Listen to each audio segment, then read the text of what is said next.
Bien, queridos amigos,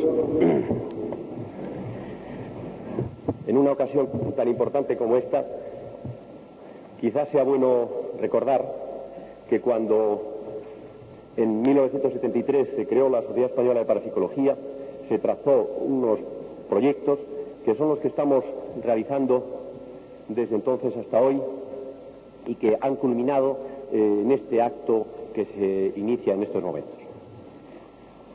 Se propuso la divulgación, la docencia y la investigación de la parapsicología.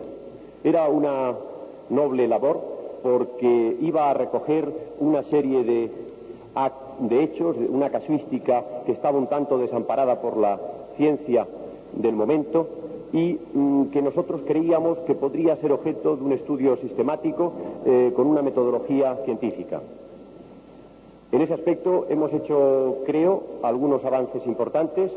Hemos montado nuestro laboratorio en la Sociedad Española de Parapsicología.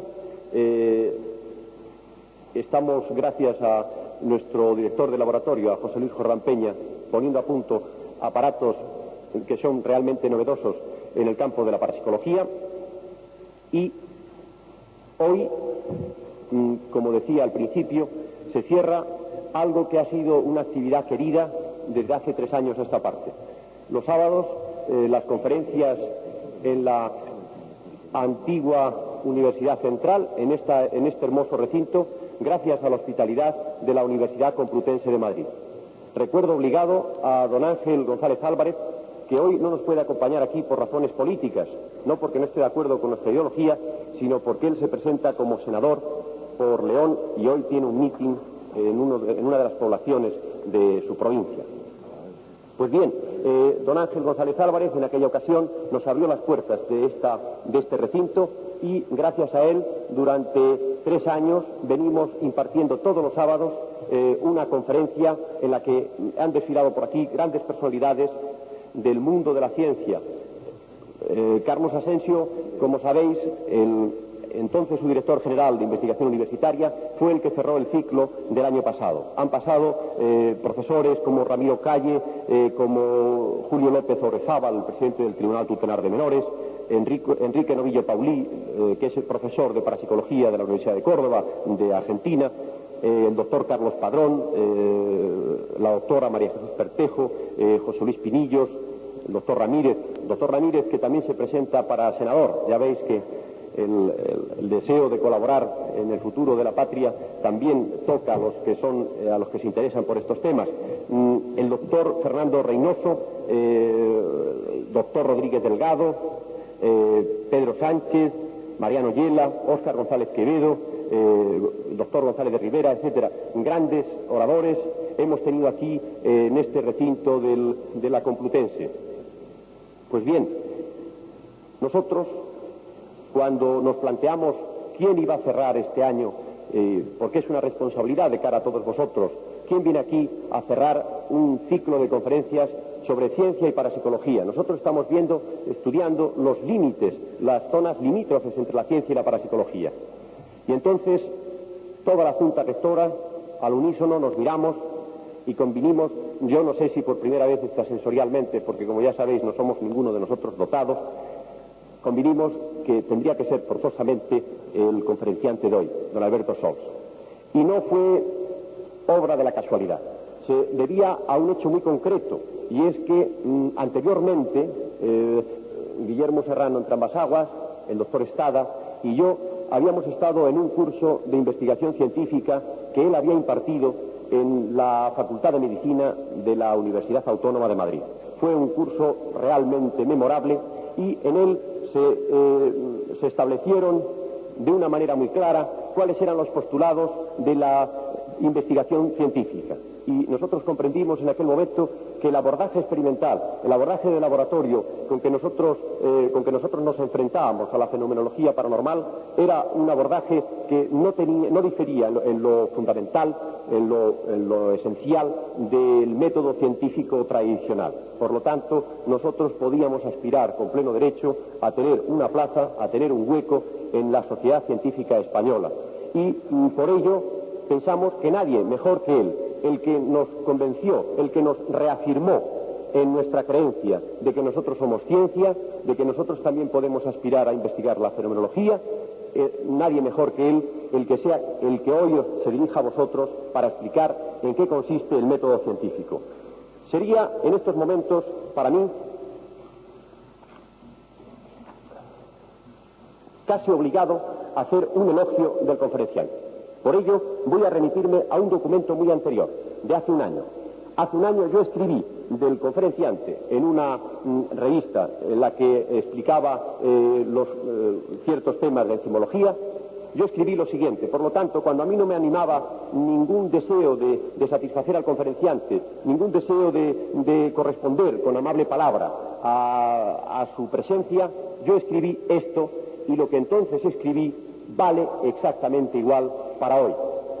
Yo decía en aquella ocasión que Severo Ochoa había dicho en el sexto Congreso Nacional de Bioquímica, había dicho: España ha contraído con Alberto Sols una gran deuda de gratitud, e igualmente la hemos contraído sus amigos y colegas, cuya máxima ilusión es ver a España, aunque sea desde el otro lado del océano, incorporarse al movimiento científico de los países avanzados. Decía también yo en aquella ocasión: su capacidad, imaginación y tesón le han granjeado el calificativo de Quijote de la bioquímica española. No sé si esto le gustaría o no al doctor Sols, pero yo decía eso en aquella ocasión, de la que ha sido su pionero. Es el descubridor de la glucoquinasa hepática y su inducción por la insulina. Ha sido el primer científico que comprobó que ciertos enzimas que no están normalmente sujetos a un control frenador de su actividad adquieren esta si esa actividad es antagónica a una etapa metabólica esencial. Pues bien, quizá terminaba con unas palabras que pueden ser interesantes para terminar de presentar al conferenciante. Viendo su obra, he comprendido también por qué el doctor Marañón pudo definirle hace 20 años como uno de los grandes maestros futuros. Se habla de él, terminaba el artículo, como un firme candidato al premio Nobel. Yo quisiera verle muy pronto con ese alto reconocimiento, porque amo todo lo que es justo, pero valoro la dificultad de alcanzarlo desde su condición de español. Sin embargo, en los Annual Reviews de bioquímica, entomología, fisiología y microbiología ya han aparecido unas 400 líneas impresas sobre los trabajos del doctor Sols. Hoy, la verdad es que tenemos la suerte de tener con nosotros al rector de la Universidad Complutense, don Ángel Viano Ortuño, al rector de la Universidad Autónoma de Madrid, que tan generoso ha sido también con nosotros, don Gratiniano Nieto, ofreciéndonos un aula para poder impartir enseñanza de parapsicología, a don Carlos Asensio, al doctor Rodríguez Delgado.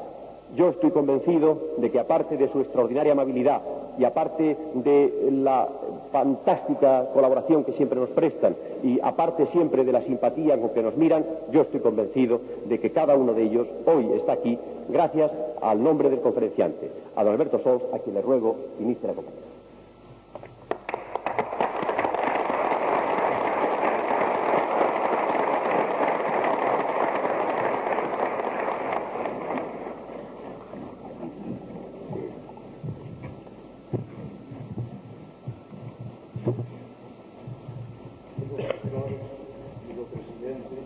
Miembros de la Sociedad Española de Parapsicología, señoras y señores. Tienes que dar ahí.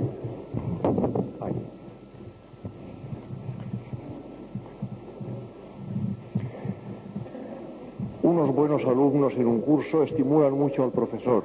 El año pasado, en el curso que dirigimos en la Universidad Autónoma de Madrid, teníamos, Carlos Asensio y yo, siempre en primera fila, a Ramos Pereira, a Serrano y a Estada. Con este antecedente, cuando me pidieron que viniera aquí a hablar en la sociedad, no pude negarme y he tratado honradamente de adaptarme al ambiente para dirigirme a ustedes.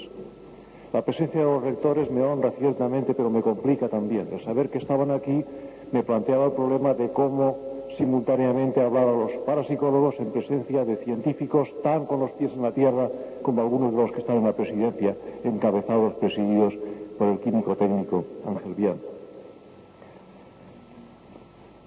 Pensando hacia atrás, me acordé de una anécdota de cuando yo empecé a investigar en el año 1944. Fui a la Facultad de Medicina de Barcelona. donde el profesor Jiménez Vargas estaba introduciendo en España la electroencefalografía experimental. Un catedrático de filosofía le llamó la atención aquello y vino un día a ver el laboratorio, a ver los experimentos, y se admiró mucho, se excitó mucho, y a los pocos días apareció en un periódico de Barcelona un artículo firmado por ese catedrático de filosofía diciendo que el profesor de fisiología de la Facultad de Medicina estaba demostrando la espiritualidad del alma humana con experimentos en perros. Este es el antecedente más remoto que yo recuerdo de problemas que están muy por encima de los de mi vida ordinaria como bioquímico actualmente.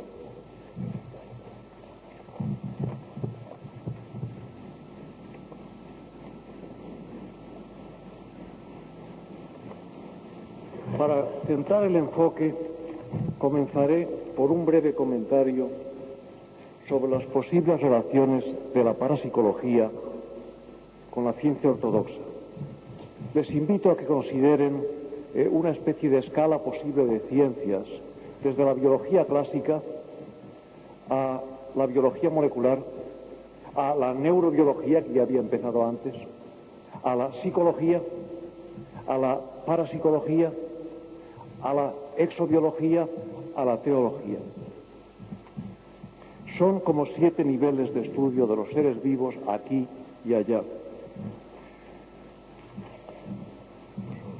En esta secuencia quedaría la parapsicología un poco en el aire, entre lo tangible, más o menos, y lo intangible, al menos por ahora. Históricamente, yo veo a los parapsicólogos como un equivalente contemporáneo a los alquimistas de las edades antigua y media. Los alquimistas fueron los precursores de la química, que es bastante, aunque no alcanzaron ninguno de sus 2 principales aspiraciones, la piedra filosofal para convertir metales bajos en oro y la panacea universal o el remedio contra las enfermedades, contra todas las enfermedades, incluida la muerte. Después de haber sido invitado a esta conferencia, estaba hojeando una cosa de historia china antigua y me tropecé con esto que copié y trajo aquí. El más famoso de los alquimistas chinos, Ko Hun, en el siglo IV, describió en un libro, Pao Pu Tzu, cuáles son las condiciones apropiadas para los trabajos de la alquimia. Deben llevarse a cabo, esto es una especie de receta del método científico del siglo IV, deben llevarse a cabo en el retiro de una montaña sagrada y después de que el alquimista ha ayunado y se ha ungido con aromas. Deben excluirse rigurosamente las presencias hostiles, como mujeres y personas lascivas y descreídas. Volviendo al presente, puede decirse que hay una ciencia ortodoxa que se extiende indefinidamente en 3 dimensiones. Los parapsicólogos creen, explícita o implícitamente, que hay además como una 4ª dimensión, ignorada por los científicos convencionales y que ellos tienen la ilusión de explorar. Pensando en este problema, para ustedes, se me ocurrió la posibilidad de que la ciencia ortodoxa se desenvuelva en realidad no en las 3 dimensiones de una esfera, sino dentro de un buñuelo.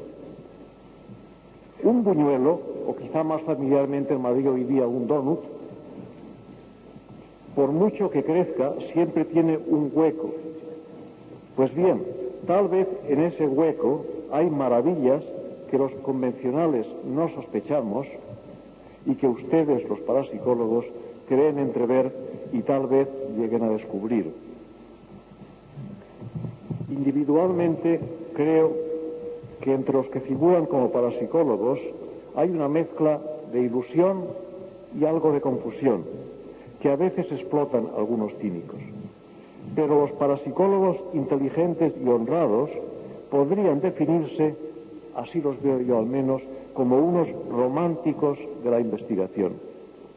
Especie simpática, ahora que en la investigación convencional hay tanto de profesionalización indiferente, y de afán de medio personal. ¿Podría tener la primera diapositiva, por favor?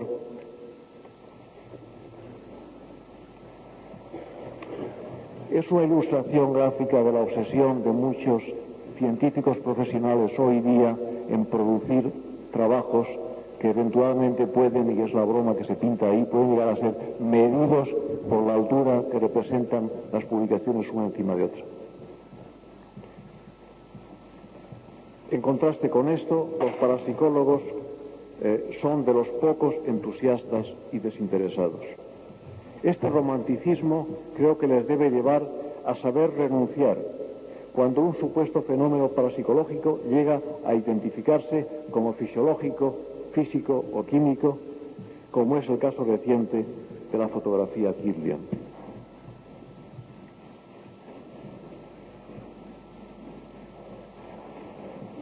Este romanticismo de la mayoría de ustedes, los parapsicólogos, compensa un poco la dificultad de hablar del método científico aplicado a ciertos claroscuros paracientíficos.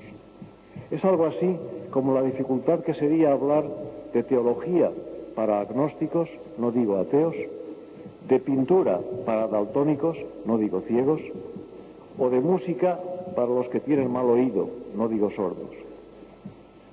Ojalá que si me atienden se les agudice un poco el oído interior para percibir realidades depuradas de entre un aluvión de meras apariencias. Y vamos a entrar en materia con lo que yo defino como el arte de la investigación. La investigación hoy día, los que de alguna manera se ocupan de la investigación pueden hacerlo por uno o varios de los siguientes razones: vocación, profesión u ocasión. Ocasión es muy típico en el caso de los doctorandos, pero para coger un plano general, en el plano en relación con la pintura, vocación es el artista, profesión es el pintor que pinta lo que vende, como dice Picasso, y afición y ocasión es el aficionado. Hoy día los profesionales de la investigación son legión, somos legión. Ustedes, los parapsicólogos, son aficionados, entre los que quizá hay algunos artistas en embrión. Y a propósito de la diapositiva que mostré, quiero insistir en que la auténtica investigación no consiste en publicar trabajos, ni menos en publicar trabajos a la moda, subiéndose en el carro de la música, sino en hacer descubrimientos. Y que los descubrimientos valen, según cuales sean, como 10 elevado a n, mientras que las simples confirmaciones, aunque sean buenas, valen algo así como entre 1 y 10, y que en cambio las confusiones, y las hay a montones en la literatura científica convencional, las confusiones valen negativamente como -X. Se puede enfocar de varias maneras cuáles son las cualidades, digamos, buenas para poder hacer una investigación fecunda. Yo pongo por delante de todas la curiosidad. Creo que la curiosidad, que es innata, pero que a lo largo de la educación se va atrofiando en la infancia y primera juventud, los que la conservan tienen mucho por delante en materia de prepararse para una posible carrera de investigación. Si puedo tener la segunda diapositiva. La curiosidad es que la hay de varias clases y algunas son más útiles que otras para esto. La curiosidad puede ser intrascendente, que da lugar al chismoso. La curiosidad puede ser factual, que es la típica del detective o del periodista.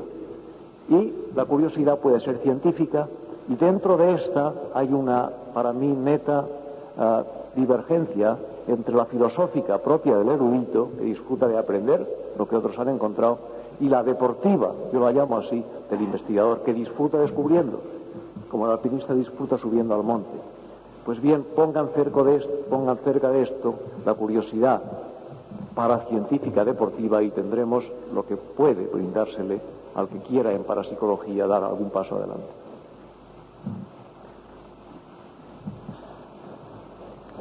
El famoso Sten Georgi, el descubridor de la vitamina C, por favor, la siguiente diapositiva, decía una cosa que yo les brindo a los parapsicólogos, porque los parapsicólogos, como científicos no profesionales, suelen no disponer de grandes lujos de medios. Pues bien, Sten Georgi, el que descubrió la vitamina C, dijo en una ocasión que la investigación es ver lo que todo el mundo ha visto y pensar lo que nadie ha pensado. Ese es el verdadero descubrimiento. El primer problema, el que llevado por la curiosidad científica o paracientífica se propone investigar, es investigar qué, es decir, elegir tema. Es muy importante elegir tema. Y como prólogo a este pequeño comentario sobre la elección de tema, quiero citar un libro publicado por el premio Nobel inglés Midawar, el de la inmunología, que tiene un librito, una colección de ensayos titulada El arte de lo soluble. Y es que dice Midawar que así como de la política se dice que es el arte de lo posible, la investigación es el arte de lo soluble. Problema un poco difícil para los parasitólogos, pero ahí está el hecho. Y que me lleva a invitarles a que tengan en cuenta que de las varias cosas que les puedan atraer, procuren coger las que quizá puedan ser un poco más solubles que otras.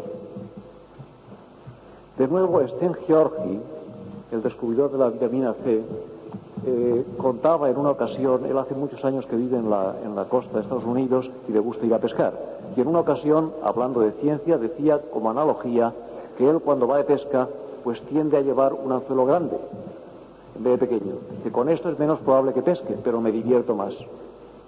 Pues bien, en la alternativa de la elección de tema hay que saber elegir entre el contentarse con demasiado poco, con andar meramente a la pequeñez de las hojas, o aspirar tanto con un anzuelo tan grande que quizás se diviertan pero no conseguirán nada. Y por último, como decía antes, hay mucho de modas en la investigación y no creo que tampoco en parapsicología sea buena regla el dejarse llevar por el hecho de que esté de moda. Mi consejo para ustedes, los parapsicólogos, sería eviten la dispersión si quieren investigar. En función de afición más oportunidad, cada uno debe escoger un área concreta en la que profundizar y tratar de conseguir un avance real de conocimiento. La gloria de un buen parapsicólogo debe ser descubrir algo de lo que se escapaba a los científicos ortodoxos, que se mueven en el gran buñuelo. No tengan demasiado miedo, los parapsicólogos, a no llegar nunca, porque quizá la vía que escojan pudiese ser realmente una vía falsa, si se concretan con una. La investigación entusiasta, perseverante, con método y con crítica, de la que hablaré enseguida, siempre da algunos resultados útiles y valiosos, como el del supuesto tonto del pueblo que tiraba piedras a la luna y resultó campeón del tiro de piedra.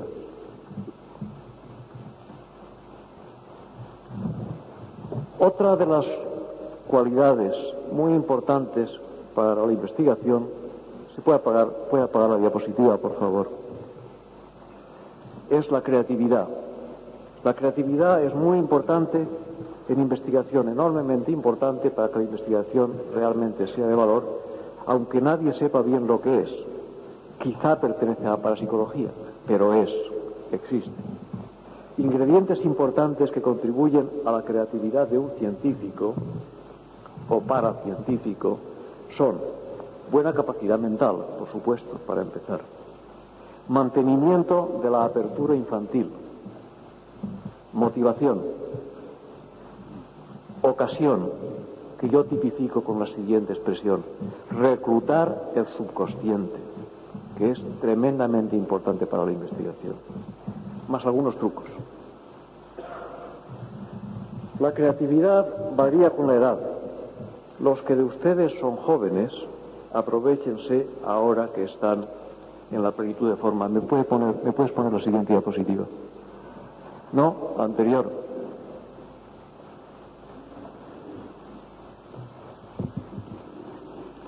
Oh, perdón, pasa, sí, pasa. No, esta era a propósito de que hay que escoger un tema y no muchos. Ahí hay un grupo discutiendo que el éxito les va para abajo y que este año nos vamos a concentrar nuestros esfuerzos en todo, en todas las cosas. La siguiente, por favor, debe ser la que quería yo ahora. Ahí está unas curvas de la creatividad original en función de la edad. que tiende a tener un pico, depende de los campos, ciertamente. En física es más precoz, en otros campos es más adelantado, pero en fin, tiene ciertamente un pico y luego decae. Y en cambio, ahí tienes la segunda curva, la B es la de la capacidad administrativa, que cuando la primera empieza a crecer, la otra empieza a aumentar, y por último, al final está la capacidad de intriga.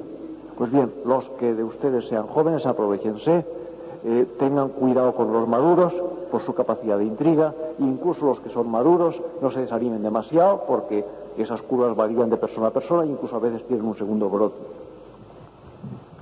En cuanto a trucos, que decía antes que algunos trucos ayudan, hay un truco muy bueno, casi un secreto, que es el siguiente: las partidas de plata.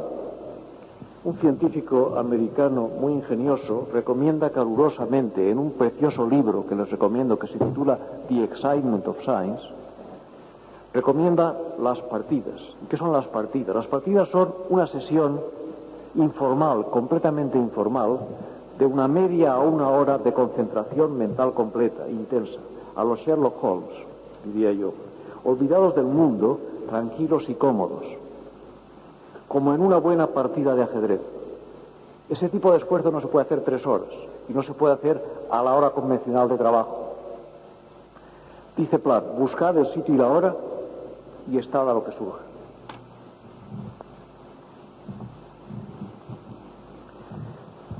Ya hemos escogido un tema, cómo abordarlo, estrategia y táctica en la investigación. Lo primero es definir buenas preguntas. Y esto se puede ilustrar con una historia de un experto en computadoras que llegó a tener un modelo muy sofisticado y alardeaba ante un amigo que le visitaba que su computadora, con sus aditamentos, era capaz de responder a casi cualquier pregunta siempre que se le suministrase la información adecuada. Entonces el amigo visitante, incrédulo, preguntó: ¿dónde está mi padre ahora? Y dio a la computadora toda la información que se le pidió. La computadora pensó unos segundos y contestó: su padre está pescando en Asturias. El amigo incrédulo se rió e informó al experto que su padre había muerto. Después de revisar toda la información que se había suministrado a la computadora, el experto decidió que la pregunta no estaba bien planteada y la reformuló así: ¿dónde está el marido de mi madre ahora? Y la computadora contestó enseguida: el marido de su madre murió. Su padre está pescando en Asturias. De manera que no se vayan por las ramas, esfuércense por concretar preguntas realmente pertinentes. Muchos hacen lo contrario, mantenerse siempre en una nebulosa vaga de preguntas difusas y nunca obtienen una respuesta concreta.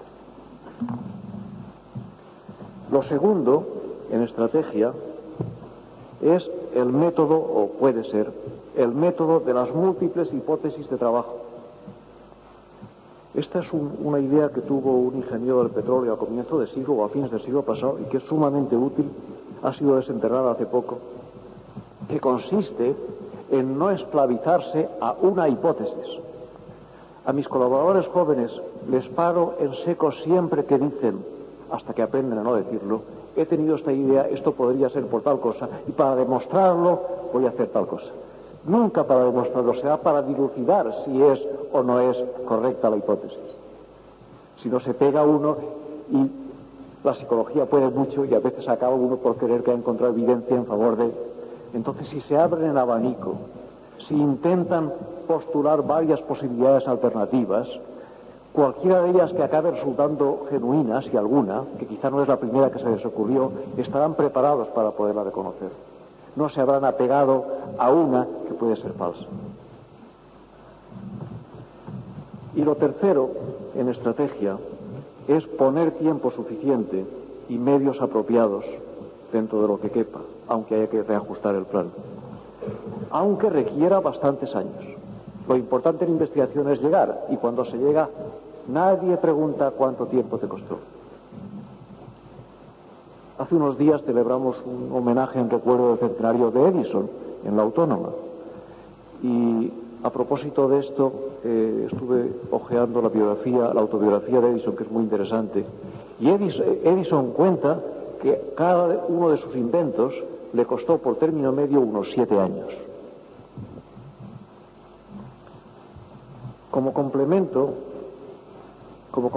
de esta parte metódica formal, es recomendable estar al tanto del posible azar que existe en investigación. El posible azar favorable. La serendipidad, el arte de encontrar cosas sin buscarlas, ha sido la madre de muchos descubrimientos importantes. Pero esto no es en vez del método convencional, sino además de. Pues bien, se empieza por curiosidad, o se debe empezar por curiosidad a investigar en algo. Se escoge tema, se definen buenas preguntas, se plantean hipótesis de trabajo alternativas, se trabaja mucho, reservando siempre tiempo y energía para fomentar la creatividad. Y se va decidiendo por la crítica. La crítica es la contrapartida de la imaginación. La crítica en investigación no es sólo para la paja en el ojo ajeno. Es un elemento esencial para llegar a buen término, corrigiéndose sobre la marcha, sobre la propia marcha. Pasteur, el gran Pasteur, recomendaba tener culto al espíritu crítico. Y añadía, sin él todo es caduco.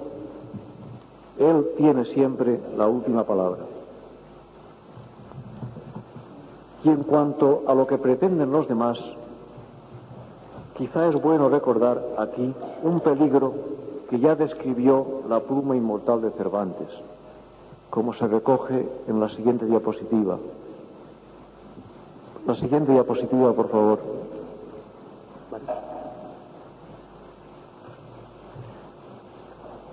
Por verme puesto en libros y andar por ese mundo de mano en mano, no se me da un higo que digan de mí todo lo que quisieran. Púsola el poeta, cual no digan dueñas, y ya quedó satisfecha por verse con fama, aunque infame. Detrás de eso, escrito por Cervantes, está el secreto de muchas pretensiones de la literatura que llevan a perder el tiempo a muchos que intentan seguirlas o confirmarlas. Gracias. En la aplicación concreta del método científico a la parapsicología, donde creo sinceramente que vale todo lo que he dicho, pero cabe añadir algunas notas un poco particulares que he pensado en 3 para mencionar aquí. Primera, la tendencia frecuente, excesiva, a la dispersión. Todo lo extraño es ciertamente demasiado para preocuparse activamente de ello. Una cosa es el posible interior del buñuelo y otra el pretender incluir todo el espacio exterior, que no tiene ninguna probabilidades de éxito. Segunda característica aplicada es la frecuente falta de conciencia de que en la realidad las cosas, y si algún matemático en la audiencia, confío que no me interprete mal, que en la realidad las cosas no son estadísticamente significativas. En la realidad simplemente son o no son en el campo de la investigación.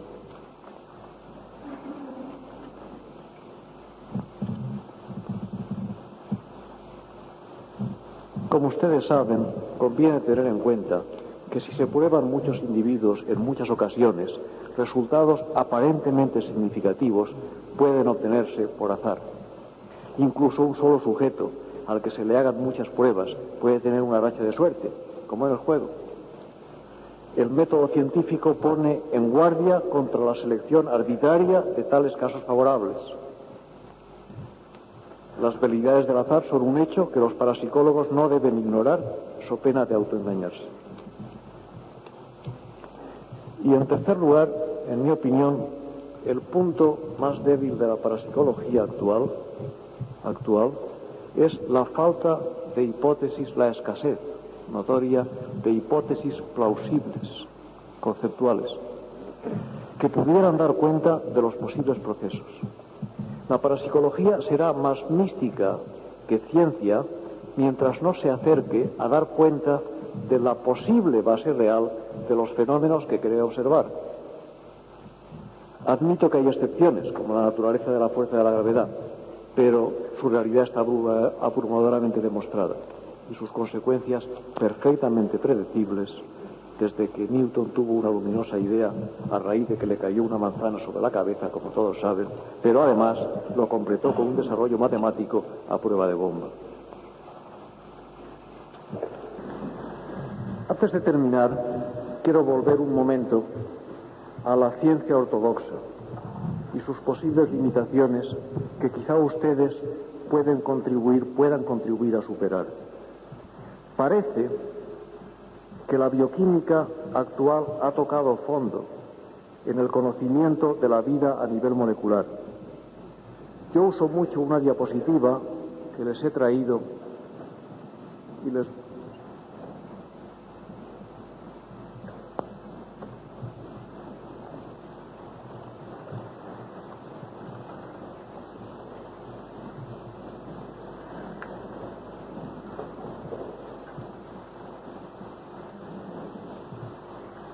Ven en esta diapositiva una célula, cualquier célula, todas son básicamente iguales en estos elementos esenciales.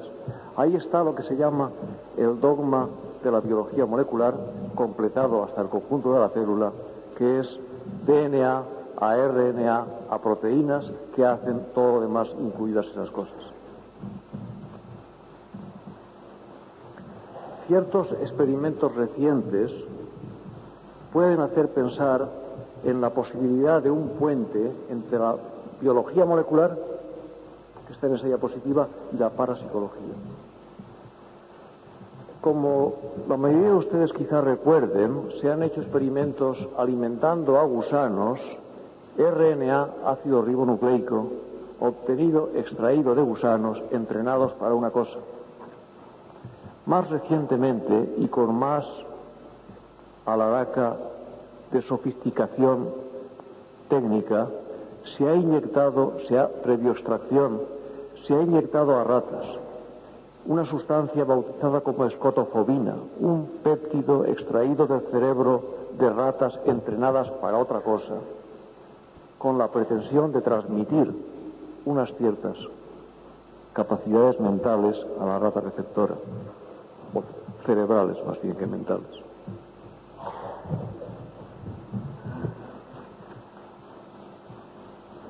Si se confirmasen estos experimentos, lo que dudo mucho, podría llegar a pensarse en una especie de parapsicología molecular.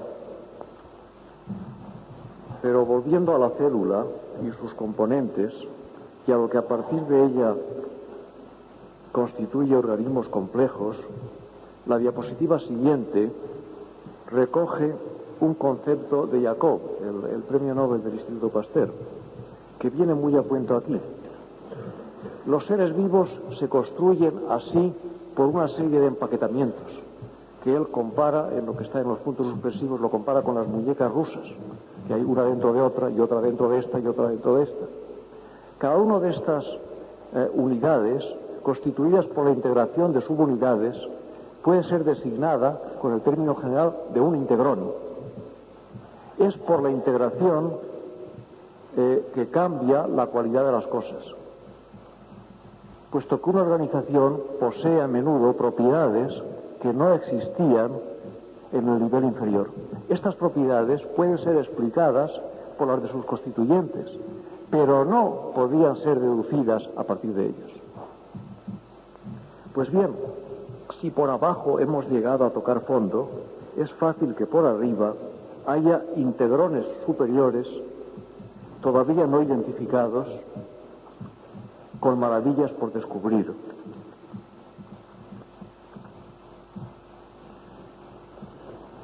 Y la última diapositiva es una crítica reciente de un periódico que tenemos los bioquímicos ahora, que se llama Trends in Biochemical Sciences. En uno de los últimos números esta primavera venía este chiste con una crítica contra la presión social, con frecuencia en algunos sitios excesiva, para que toda la investigación sea utilitaria. Representa a un directivo metiéndose con el doctor Fleming, que es el que está mirando con el microscopio, al que le dice que mientras hay gente muriéndose de enfermedades, él se dedica a satisfacer su curiosidad contemplando tejidos enmohecidos. Pues bien, los que de ustedes tengan afición por la investigación, como románticos para científicos, sigan el ejemplo del doctor Fleming, aplicando el método científico a la investigación de aquello a que les lleva su curiosidad y que puede estar en el hueco del buñuelo, que quizá implique a alguno de los grandes integrones superiores por descubrir, y que les deseo sinceramente que lleguen y que en cualquier caso, entre tanto, se diviertan, porque la investigación bien vivida es estupenda. Muchas gracias.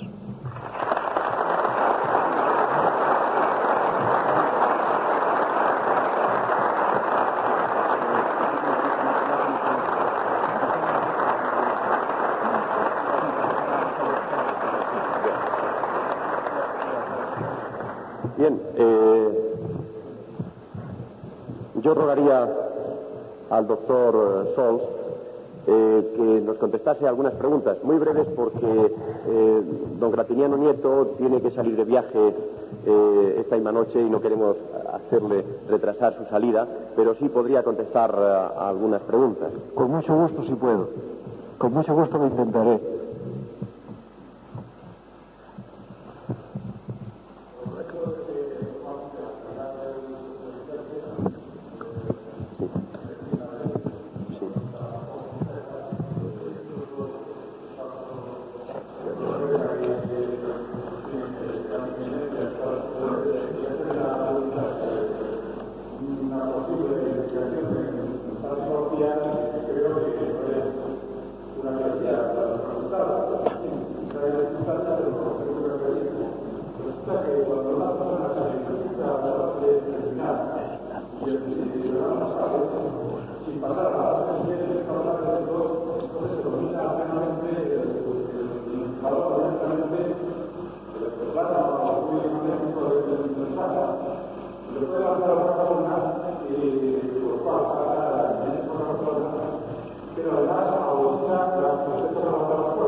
Perdón, oye, que te interrumpa, pero me gustaría que hicieses una pregunta concreta. Es que si no, vas a agotar tú solamente las preguntas. Si eres tan amable, concreta la pregunta en algo, en unas palabras, por favor. Perdona que te haya interrumpido. O sea, yo creo que, si te parece, podríamos preguntarle al doctor Sols si él cree que con la hipnosis, por ejemplo, la hipnosis puede ser un método de laboratorio para poder abordar, por ejemplo, la percepción extrasensorial. ¿Te parece que hagamos la pregunta de esta manera? Gracias. Con la reserva de tener delante a Rodríguez Delgado, supongo que sí. ¿Por qué no? Uno hablaba antes de los trucos. Para cada tipo de problema determinado es muchas veces decisivo el encontrar un truco particular para el problema. Y no cabe duda que en ese tipo de investigación ese puede ser un truco decisivo. Muchas gracias. Sesma quiere intervenir, por favor.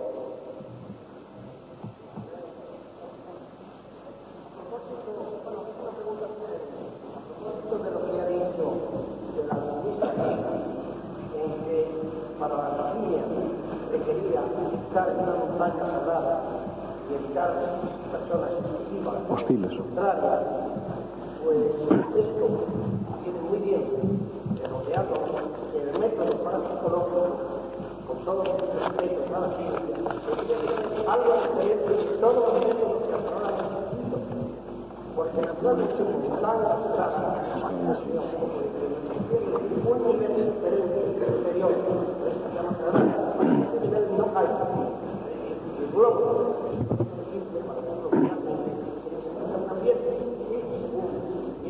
cosas, lo he dicho muchas veces, el fenómeno auténticamente parapsicológico es no solamente espontáneo, como insisto, sino con muchísima frecuencia, es antivoluntario y tiene también una característica generalmente mucho más singular que el fenómeno pluralista que se basa en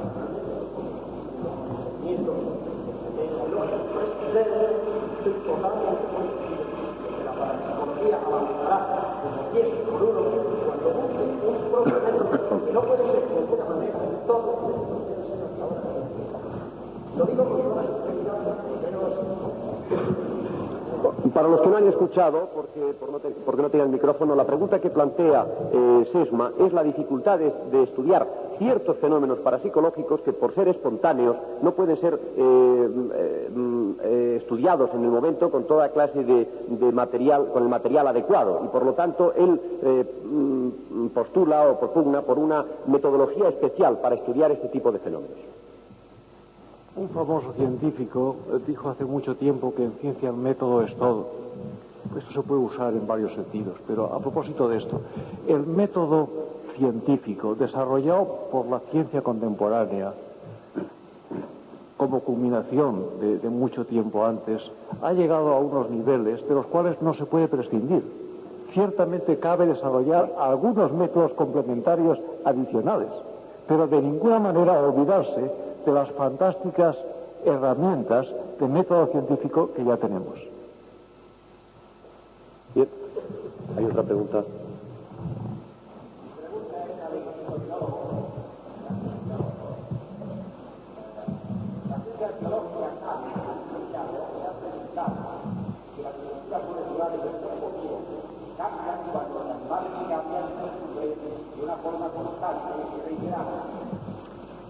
Positivamente no, absolutamente, ciertamente no. Dentro de lo que la expresión absoluta vale entre los hombres. Bien, vamos a ceder el turno para último. ¿Me permites un minuto? Porque es que quizá con eso remache la respuesta para salirme de la afirmación autoritaria. Las moléculas más complejas del organismo son las proteínas por un lado y los ácidos nucleicos por otros. Pues bien, en los últimos años, tanto una proteína como un gen han sido sintetizadas en el laboratorio por métodos convencionales de química orgánica y han resultado ser absolutamente idénticas, no muy parecidas a las producidas por un organismo vivo. Absolutamente idénticas. Bien, procura no repreguntar porque si no cerramos el cupo para otras personas que quieren intervenir. ¿Alguna otra pregunta? Bien.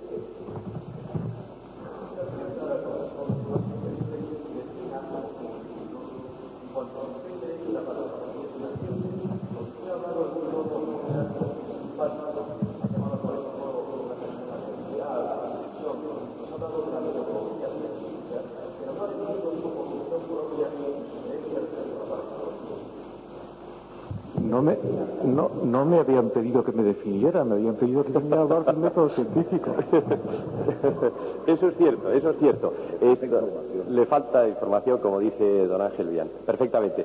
Y además, quiero decirle a Izaguirre, que es un gran profesional de los medios de comunicación y que tiene un programa de una gran audiencia en España, quería decirle que en este ciclo de conferencias, en los ciclos de nosotros que traemos personas que hasta incluso están en contra de la parapsicología. Es decir, no es el caso del doctor Sols, pero hay personas que están en contra y los traemos aquí y han intervenido y hemos dialogado con ellos. Nosotros de alguna manera, nos hemos anticipado como una hermosa premonición a la situación actual española. Es decir, que desde hace ya varios años admitimos, por supuesto, cualquier clase de posición en contra, a favor o bien indiferente con respecto a la parapsicología.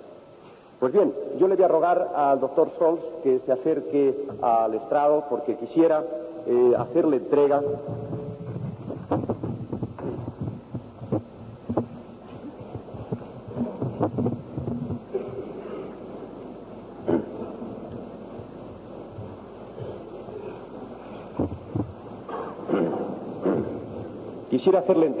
de un documento que dice lo siguiente: Sociedad Española de Parapsicología, En virtud de los grandes merecimientos contraídos por don Alberto Sols, la Junta Rectora, en nombre de la Asamblea General, ha acordado por unanimidad concederle el título de miembro de honor de esta asociación, dado en Madrid a la fecha de hoy y firmado por el secretario general Francisco Gavilán Fontanet y por mí. Muchas gracias por haber aceptado.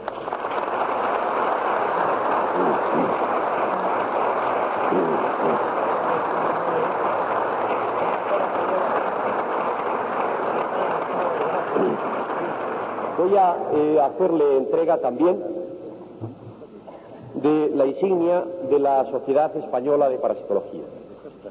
Una insignia tan querida por todos nosotros, tan preciada por todos nosotros, que yo personalmente no he podido disfrutar de ella hasta hace muy poco tiempo que la Junta Rectora me la ha concedido. Esta insignia, en un metal noble, como nobles son nuestras aspiraciones, el oro, no es el oro alquímico, es un oro obtenido por otras vías, pero sin embargo sí tiene algo que le puede interesar al doctor Sols. Aquí hay dos tipos de círculos.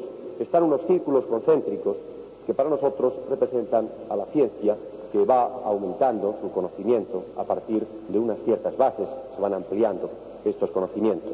Son círculos concéntricos.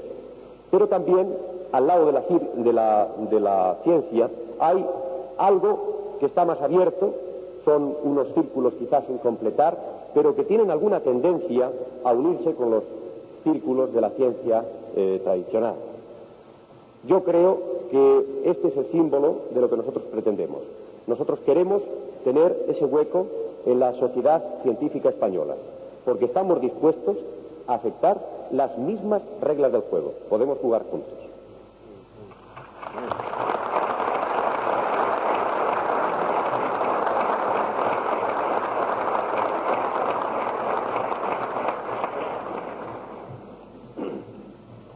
También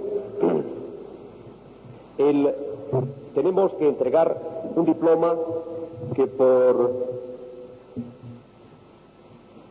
un contratiempo de última hora no pudimos entregar el año pasado a don Gratiniano Nieto. Gratiniano Nieto, el rector de la Universidad Autónoma de Madrid, que como he dicho anteriormente fue la primera universidad española que abrió sus aulas a la parapsicología, y esto era motivo más que sobrado de un público reconocimiento. Pues bien, el año pasado, por un contratiempo, como digo, de última hora, tuvo que asistir a un acto que organizaba la reina y no pudo asistir, y por lo tanto no pudimos hacerle entrega en aquella ocasión tanto del diploma como de esa insignia de oro de la sociedad, cosa que voy a hacer ahora con mucho gusto.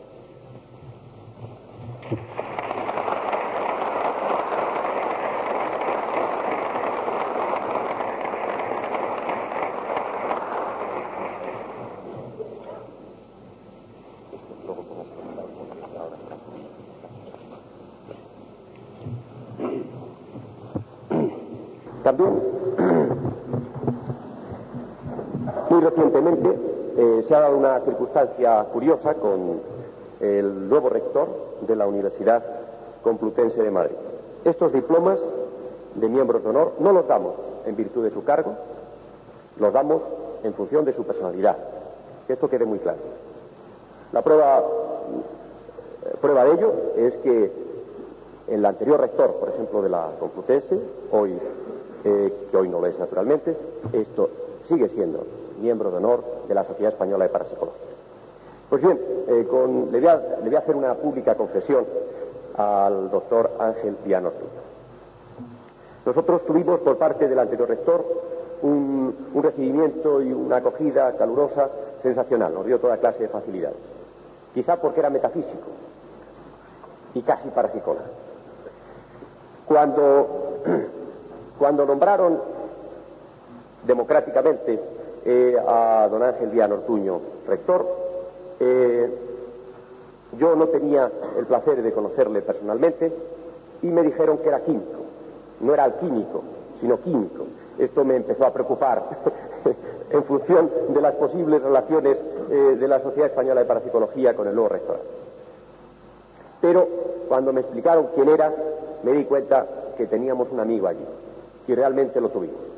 cuando me dijeron que, por ejemplo, él daba conferencias sobre la inspiración, sobre la creatividad, dije, está muy cerca de nosotros.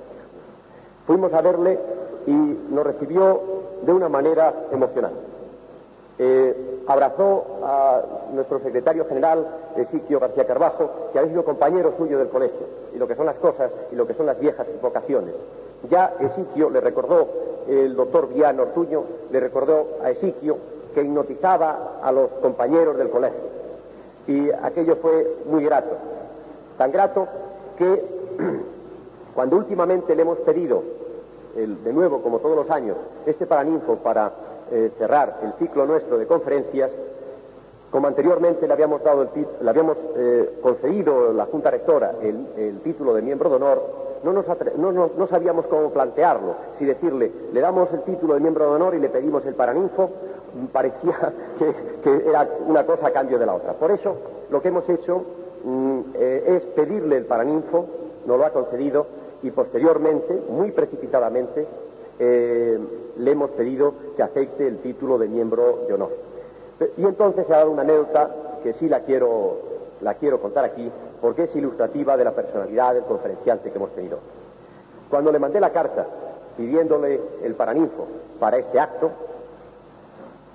sin saber, por supuesto, don Ángel Bian, que teníamos la intención de ofrecerle el título de miembro de honor, me contestó diciendo que no solamente nos cedía el Paraninfo, sino que además admiraba mucho al conferenciante, que tomaba nota en su agenda del día 28 para tratar de venir. Aquello fue una enorme satisfacción para todos nosotros y, por supuesto, espero que lo será para todos. Pues bien, después de esta larga introducción, voy a hacer entrega a don Ángel Bian del título de miembro de honor.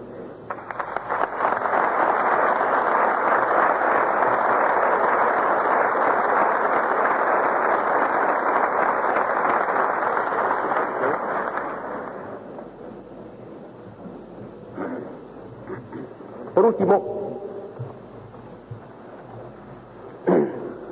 los que nos interesamos por esta fenomenología vemos a diario, con tristeza, cómo esta fenomenología es deformada por los medios de comunicación que, en un afán de dar al lector carnaza diaria de que alimentarse, ofrecen una imagen deformada de toda esta fenomenología, afirmando como si notarios de lo sobrenatural o de lo paranormal en este caso se tratase, afirmando que es un hecho comprobado, comprobable, que las sartenes vuelan, que, bueno, menos las vacas, parece ser que puede volar todo. Esto nos produce una extraordinaria tristeza, pero en compensación también nos produce una extraordinaria alegría, nos da mucha tranquilidad saber que hay profesionales del periodismo íntegros, honestos, que sacrifican la espectacularidad en aras de una honestidad informativa. Es decir, que solamente hacen afirmaciones comprobadas y comprobables. Son sumamente cautos, sobre todo en este terreno tan resbaladizo como es la fenomenología paranormal. Y nosotros hemos pensado que tendríamos que hacerles también un público reconocimiento, ya que ellos hicieron caso de aquel célebre editor de periódicos que decía que si quieres vender hoy muchos periódicos, miente, pero si quieres vender periódicos durante mucho tiempo, di la verdad.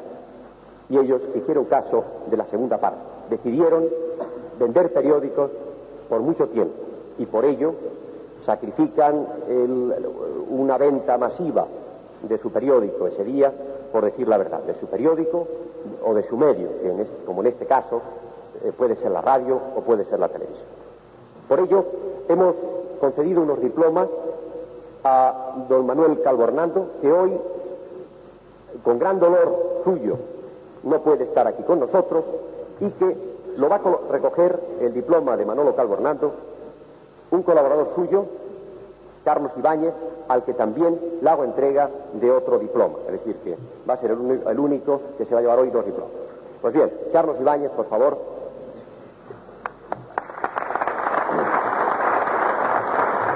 Me gustaría que se lo estuviesen entregando ustedes. Sí, por favor. Por favor, pasa.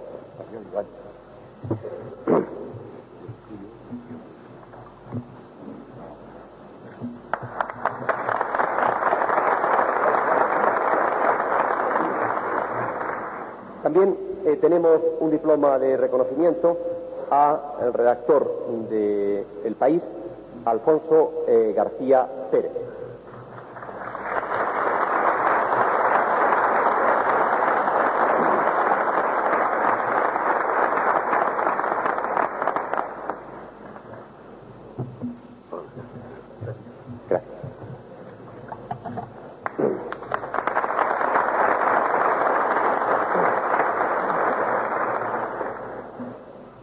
A Benito Rodríguez Mayol, también del País y de Radio Nacional de España.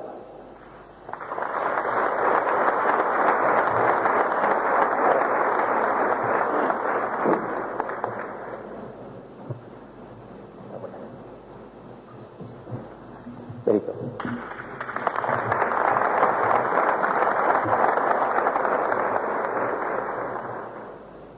También al redactor de Televisión Española, José Abril.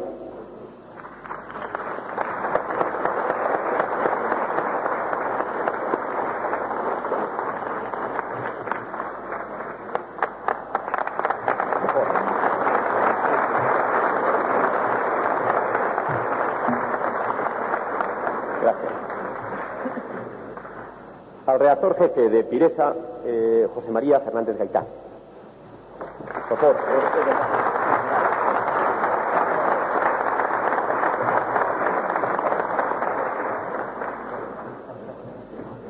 Enhorabuena.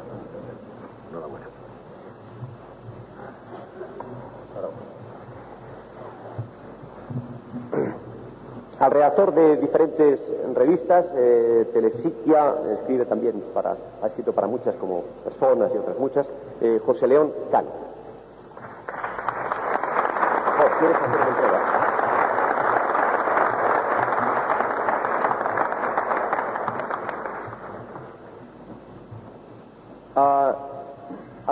Al locutor y presentador y director de tantos programas de radio peninsular y programa que, como he dicho antes, de mucha audiencia, José Luis Izaguirre.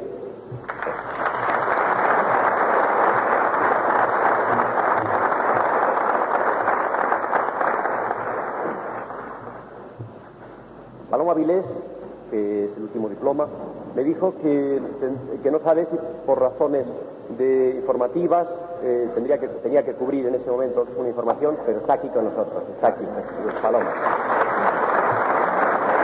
Por favor,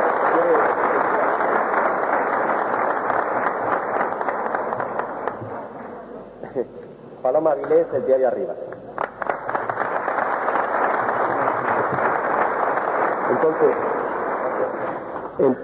pues bien, como es normal en estos casos, voy a ceder la palabra para que cierre el acto al rector magnífico de la Universidad Complutense, y yo diría que magnífico rector, don Ángel Viano.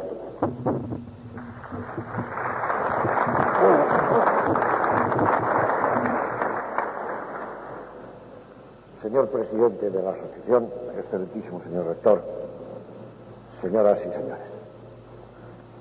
Consecuente con vuestra demanda, como ya os ha dicho el señor presidente, he tenido el gusto de cederos este paraninfo universitario para que celebrarais la presente reunión, de cuyos resultados, de los del ciclo, creo que debo comenzar por felicitaros.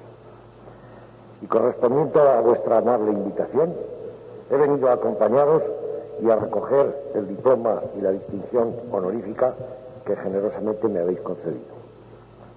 Por lo primero, soy vuestro circunstancial aposentador, no digo anfitrión porque no ha dado tiempo para invitaros a cenar. Y por lo segundo, os debo una evidente gratitud.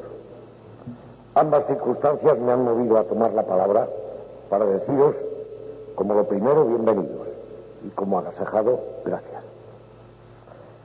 Y no acaban aquí mis palabras, porque vosotros, cultivadores de unas materias y métodos paraoficiales, quizá esperéis, acaso deseéis, o probablemente necesitéis, algún juicio más de boca del rector, representante, a fin de cuentas, de una organización definitivamente instalada en el ámbito de lo oficial, de lo admitido, de lo consolidado y reconocido. Aunque vuestros hipotéticos deseos o necesidades o esperanzas se sientan atenuados por el hecho de que el rector de hoy, de ahora, como también se os ha dicho, es un modesto científico, un químico, para más precisar, cuyo campo de saberes cae muy distante del que merece vuestros afanes. Sin embargo, la ciencia, o mejor, la teoría del conocimiento, es común a todo científico, lo que hace posible a todos los que gusten movilizar su inquietud y sensibilidad situarse sin demasiado desmedro en campos distintos al propio.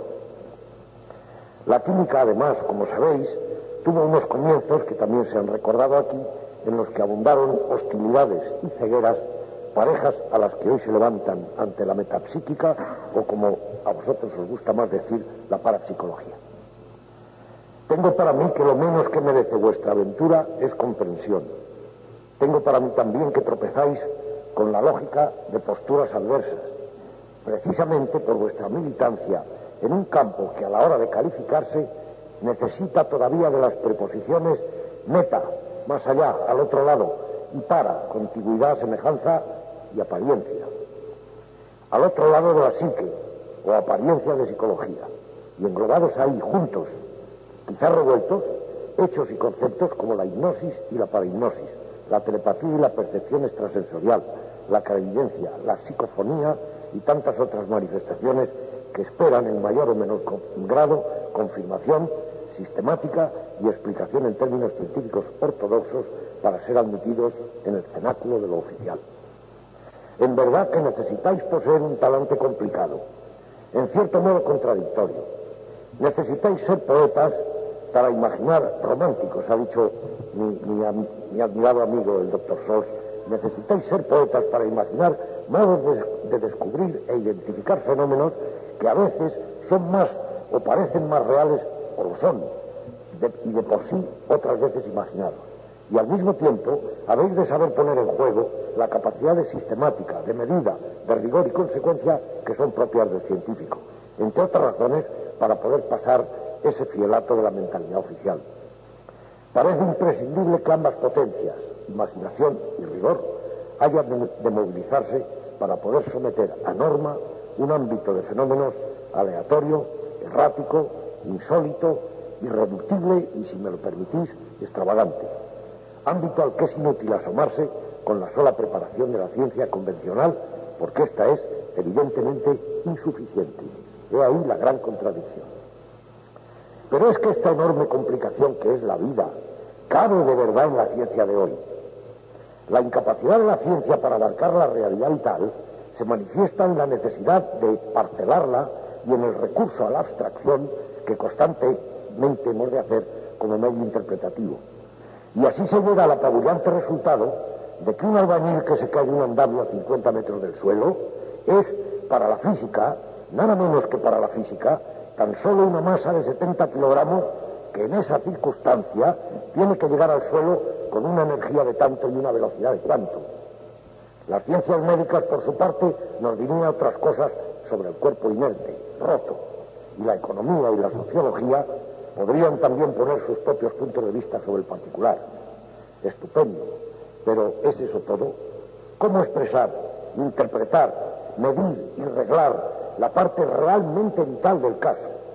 Las ilusiones rotas, los pensamientos que ya no serán, los afectos que ya a nadie van a poder llegar. ¿Y qué decir si proyectamos la atención sobre eso que llamamos destino?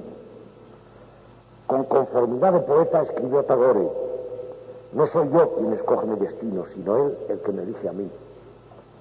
Y Epicteto, nuestro papel en la comedia de la vida nos viene dado.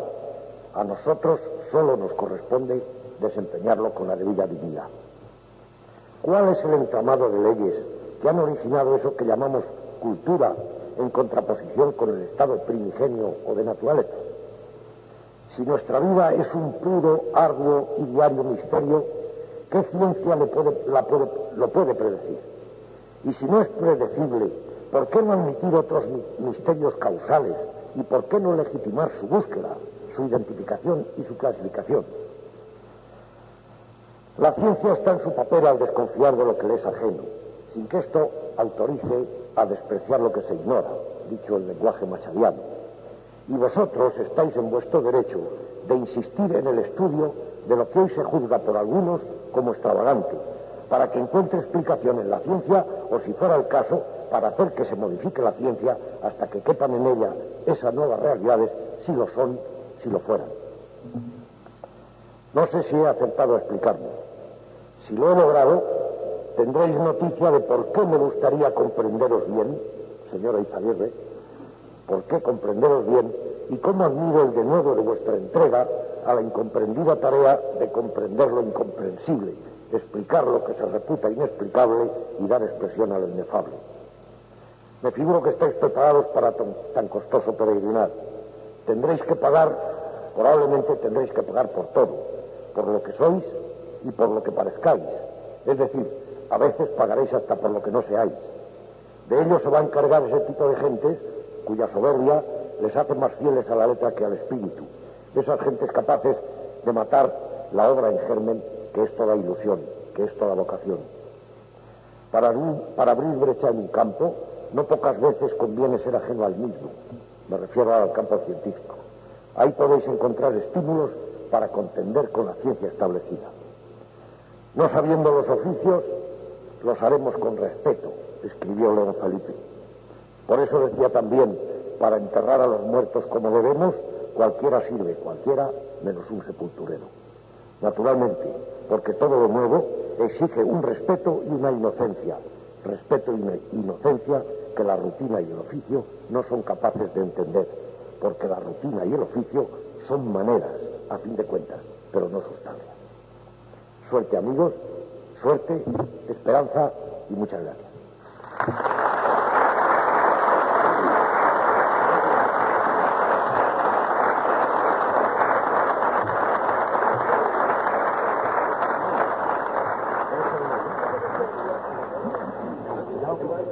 Se levanta la sesión.